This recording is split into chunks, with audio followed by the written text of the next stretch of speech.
મારું નામ હિમાંશુગીરી ગૌતમગીરી ગોસ્વામી છે। હું સત્યેશ્વર મહાદેવ મહંત પરિવારમાંથી છું। શ્રાવણ માસ દરમિયાન આપણે સૌ પ્રથમ તો પહેલાં સૌથી મોરબીમાં પહેલી વાર આપણે આદિયોગી દર્શન ખુલ્લા મૂકવામાં આવે છે।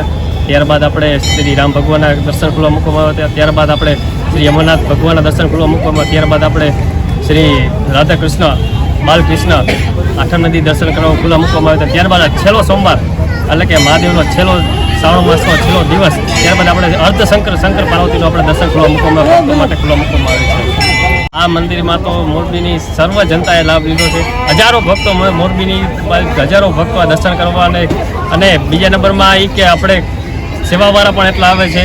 ભગવાનના દરરોજ એટલા અલગ અલગ શણગાર કરવામાં આવે છે। દર સોમવારે શ્રી પરિશ્રમ ધૂન મંડળ તરફથી દર સોમવારે ધૂન રાખેલ છે અને દર સોમવારે મહાઆરતીનો પણ સત્યેશ્વર મહાદેવ તરફથી કરવામાં આવે છે અને હજારો ભક્તો ભાવિ ભક્તો આરતીમાં જોડાય છે।